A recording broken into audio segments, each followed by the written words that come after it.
There are some probably Democrat voters, and we see this and I did this in my monologue, my argument segment, that you see a lot of Democrat voters in places like Chicago saying to the mayor, why are you spending $70 million on people in the country illegally? Same thing happened here in New York. You've got this mayor in Boston who's just a joke. You've got the mayor of Denver, same thing.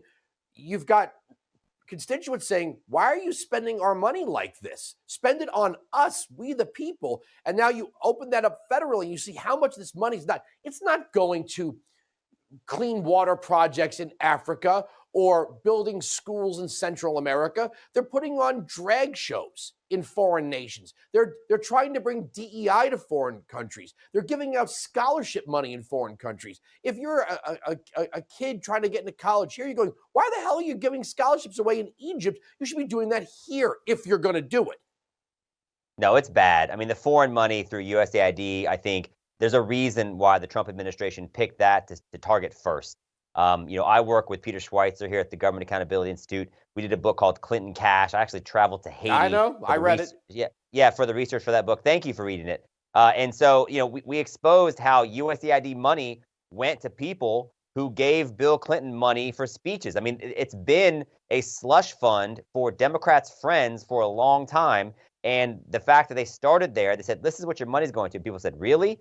And then they've continued to progress that way since. So, no, I think you're exactly right. It's an incredibly important issue. And here's how you know Trump's winning. Because the conversation has changed. You remember when Mitt Romney ran for president, and he ran largely on the fact that we had a mounting deficit and a mounting debt. The debt has gotten worse. It now costs us, I think, $3 billion a day in interest. And so the reality is that nobody cared 12 years ago. Now they've moved the goalposts and said, well, they may be cutting wasteful spending, but it's not enough to really do a dent in the debt or the deficit.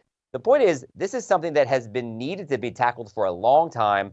Elon Musk and Donald Trump have made slashing budgets cool again, and everyone around the Washington, D.C. deep state is terrified because it's literally their business model, it's their livelihood. And it's not just the bureaucrats. Think about this. If you're a member of the United States Congress, and your job has largely been to hand out money to your constituents or the lobbyists that took you to dinner last night, if you don't have access to that kind of slush fund, if we're now taking spending seriously, you're like that consultant in the movie Office Space.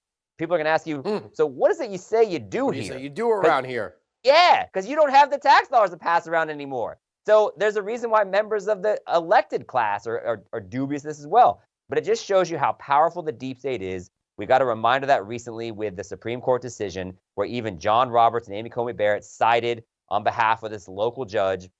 I think that's going to be appealed next week. We'll see what happens with the continuing resolution.